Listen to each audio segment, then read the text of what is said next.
जानकारों को आप अपना नाम बता दीजिए। हाँ, मेरा नाम संजय जोशी, ग्राम बयाला खालसा, और मैं यहाँ का स्थायी निवासी हूँ।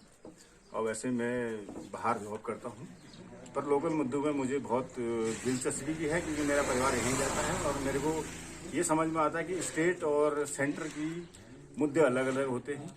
जब स्टेट का चुनाव हो तो उस समय सेंटर के मुद्दों को ना गिना जाए या उसकी उपलब्धि को ना बोला जाए, और जब स्टेट का होता है तो स्टेट में स्टेट की बातें हों।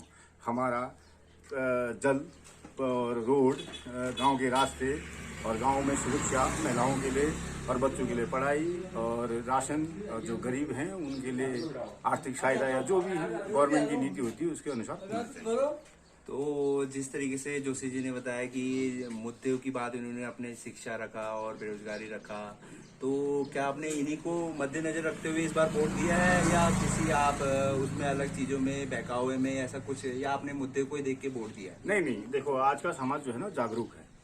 ऐसा नहीं है कि आज के हम सन 1950 में नहीं जी रहे हैं, हम 2022 में जी रहे हैं।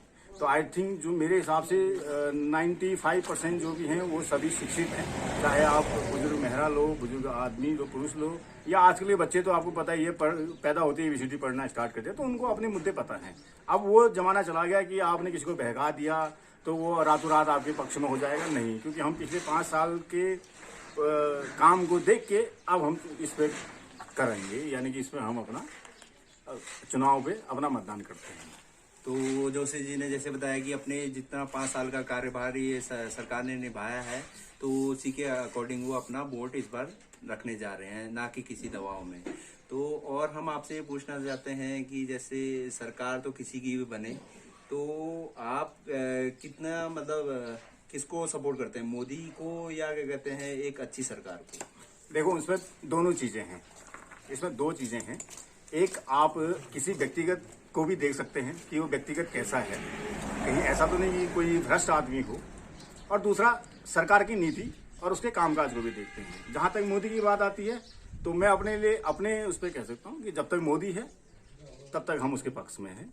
क्यों है उसका, आपने पिछले 7 साल 8 साल से उनके जो भी काम देखे होंगे, क्योंकि लोग कहते हैं कि जो गरजता है वो बरसता नहीं है, और जो गरजता है वो बरसता नहीं, और जो गरजता नहीं वो बरसता है। यानी कि मोदी जी ज्यादा कुछ बोलते नहीं, लेकिन उनकी नीतियां बड़ी अच्छी हैं सेंटर के तौर पे।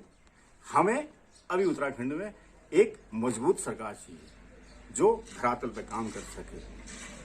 बेशक पुरानी सरकार भी अच्छी थी, थोड़ा सा एक ड्रॉबैक रहा, जो 3 मुख्यमंत्री चेंज हुए, उसकी वजह से हमारा थोड़ा सा काम जो है वो सही से नहीं पाया, क्योंकि हम एक आदमी काम करेगा तो शायद वो अच्छा, और उसकी नीतियां आगे को अच्छी चलेंगी। बहरहाल जो भी था, पिछली सरकार ठीक रही, औसत रही, कोई ज्यादा हम उसको 99% भी नहीं कह सकते और 40% भी नहीं कह सकते। वो आई थिंक मेरे हिसाब से 70-75% में सही रही। तो जोशी जी का कहने का मतलब से हम ये समझें कि जैसे जैसे सरकार आगे बढ़ रही है, अपने कार्यकाल को बढ़ाते जा रही है, जैसे 20 साल का उत्तराखंड का कार्यकाल हो चुका है, तो उसको आगे बढ़ाते बढ़ाते कहना चाहते हैं कि आने वाली सरकार और अच्छे अच्छे काम करते जाएगी। हाँ, इस मुद्दे पे भी अगर आपको मेरा राय चाहते हैं तो मैं आपको बताऊं, क्योंकि मैं बाहर जॉब करता हूं, तो मैं वहां पे और लोगों को भी देखता हूं और राज्यों के भी स्थिति को देखता हूं। तो मुझे लगता है कि जिस हिसाब से इस राज्य को 20-22 साल हो गए हैं, उस हिसाब से यहाँ पे काम नहीं हुआ, बिल्कुल नहीं हुआ। 20 साल 22 साल में इस राज्य को अपना एक स्टेटस होना चाहिए था, कहीं पे गिनती आनी चाहिए थी, और इतना विकास होना चाहिए था कि आज पर्यटक कहीं जम्मू कश्मीर का नाम न लेके उत्तराखंड का नाम ले। बेशक जम्मू कश्मीर में प्राकृतिक वादियां हो सकती हैं, लेकिन जितना पर्यटक स्थल उत्तराखंड में है उतना मेरे हिसाब से भारत के किसी राज्य में नहीं होगा। हर एक राज्य में डिफरेंट हो सकता है, पर हमारे यहाँ पे चाहे आप मंदिरों के उस पर ले लें, या आप प्राकृतिक दृश्य देख लें, या आप ये देखिए कौसानी, शायद ही बहुत हम लोग नहीं जानते कि कौसानी को स्विट्जरलैंड ऑफ इंडिया कहा जाता है।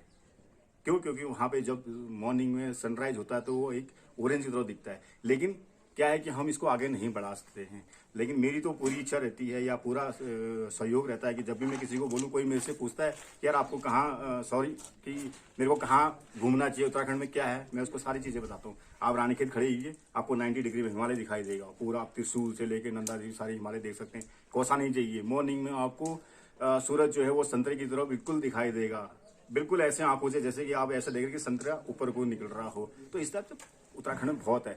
बस सही है, सही सरकार हो, उसकी नीति सही हो और वो अपने पर्यटक को बढ़ावा दे, जिससे कि यहाँ के बेरोजगारों के लिए रोजगार भी पैदा हो। और जो भी संसाधन या पूरे वर्ल्ड में जो भी चल रहा है, अगर हम स्विट्जरलैंड का नाम जानते हैं तो क्यों जानते हैं? क्योंकि उनकी सरकार की नीतियां ऐसी रही कि आज हम स्विट्जरलैंड को जानते हैं। क्यों ना ऐसा ही हमारी गवर्नमेंट भी करे कि कोई भी, इंडिया तो छोड़िए, ऑल वर्ल्ड में ये आए, हाँ यार कहाँ जाएं, डेस्टिनेशन उत्तराखंड हो।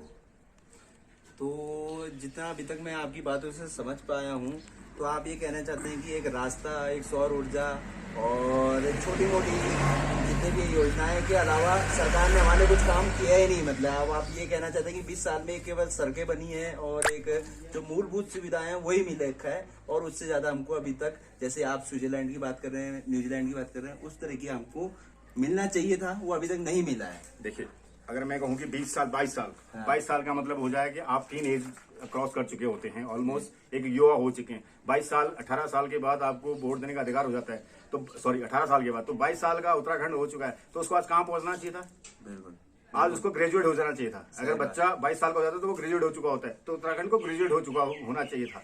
मैं नहीं कह रहा कि सौर ऊर्जा की या ये सुविधाएं बहुत कम है, नगण्य है, ऐसा नहीं है, वो भी अपनी जगह पे एक महत्व रखती हैं। लेकिन जो मैं समझता हूँ कि 22 साल में जहाँ पे उत्तराखंड को पहुंचना चाहिए था वो वहां नहीं पहुंचा है। अब मुझे उम्मीद है कि आने वाली सरकार या मोदी जी का सहयोग रहा तो शायद जितना मोदी जी का लगाव उत्तराखंड के लिए है, शायद मुझे लगता है कि आने वाले कुछ सालों में कुछ अच्छा भविष्य यहाँ के नागरिकों का और यहाँ के जो नौजवान अभी बेरोजगार हैं या जो रोजगार की अपना स्टार्टअप कहते स्टार्ट कर रहे हैं, शायद उनके लिए अच्छा कुछ समय आएगा। तो आप कह रहे हैं, आपका कहने का मतलब ये है कि जितने भी नेता हैं वो अभी सही स्थिति में है, मतलब उतना अच्छा शासन चलाने की स्थिति में नहीं है। एक नवयुवक को इसके लिए एक पहल करनी पड़ेगी, या ये नेता अपना काम कर लेंगे? आप क्या कहना चाहते हैं? देखिए, मैं इसके लिए दो चीजें हैं। एक तो आप ये मत देखिए कि यार कौन जातिवाद है, जातिवादी से नहीं होता। आप किसी भी नेता को चुनते हैं ना, तो आप उसके काम देखिए, आप उसका व्यक्तिगत रूप से भी देखिए कि वो किस लायक है, कितना पढ़ा लिखा है, क्या क्या वो चीजें कर सकता है। जब हम किसी ग्राम प्रधान को चुनते हैं ना, तो ग्राम प्रधान को भी चुनते वक्त ये देखना चाहिए कि इसका बोलने का, इसका कन्वेंशन जो भी है, ये किस तरीके से अपनी बातों को रख सकता है, किस तरीके से ब्लॉक से काम हमारे लिए लेके आएगा, किस तरह से डिस्ट्रिक्ट से काम हमारे लिए लेके आता है, नहीं आता है। अब ठीक है, वो आदमी गांव में अपने आप में बहुत बड़ा होगा, लेकिन जब उसको बाहर का पता ही नहीं, किसी से वो बात करने का उसका कन्वेंशन है ही नहीं ठीक, कि कैसे बात की जाए, कैसे योजना लाया जाए, तो सेम ऐसा ही हम जब नेता चुनते हैं, जब गवर्नमेंट को चुनते हैं, हमें भी ये चीज देखनी चाहिए कि पिछली सरकार में क्या हुआ था। अगर वो सही था तो वो सही है, और अगर नया जो नेता अभी खड़ा है अगर वो सही है तो वो सही है। लेकिन ये चीज हम किसी बहकावे में ना आए, हम इसको देख के चले। ठीक, तो आपसे एक लास्ट क्वेश्चन मैं पूछना चाहता हूँ कि इस बार का जो आपने वोट दिया है, क्या वो एक उत्तराखंड को एक सशक्त सरकार बनाने के काम आएगा, कि आपका ये वोट उसकी लोकतंत्र की विजय है? आप समझते हैं इस चीज को कि एक वोट देने का अधिकार एक लोकतंत्र की जीत होती है? नहीं भाई, वो बूथ से सागर बढ़ता है। ऐसा नहीं कि एक वोट कोई कमजोर होता है, हो सकता है कोई भी एक कैंडिडेट एक वोट से हार जाए और एक वोट से जीत जाए।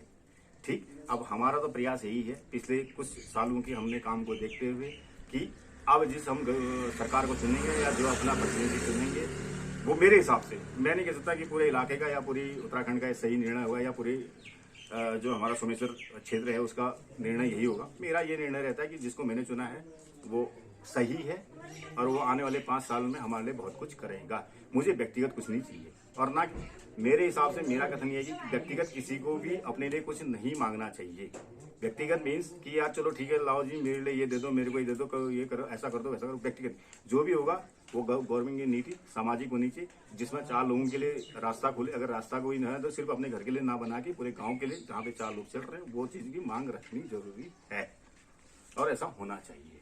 तो काफी अच्छा लगा आपसे बात करके, और देखते हैं आने वाले हमारे जितने भी आने वाले विगत वर्षों में अगर सरकार इतनी अच्छी सोच रख पाती है कि एक युवाओं के साथ उसकी सोच मिल पाती है, तो काफी अच्छा हमारी सरकार के लिए होगा। वरना किसी न किसी को हमारे आप में हम में से सरकार के साथ कदम मिलाना पड़ेगा। हाँ, ये जरूरी है। और इसी के साथ मैं आने वाले रिजल्ट के लिए सभी पार्टियों के जो भी व्यक्ति खड़े हैं उनको मैं शुभकामना देना चाहता हूँ कि उनकी मेहनत रंग लाए। जिसने जिस हिसाब से मेहनत की है, जिस हिसाब से ईमानदारी से काम किया है, लोगों को काम दिखे होंगे और उसको उन सभी को मैं अपनी शुभकामनाएं देता हूँ। धन्यवाद। चलिए, धन्यवाद। आज से अच्छा लगा। धन्यवाद। धन्यवाद। बहुत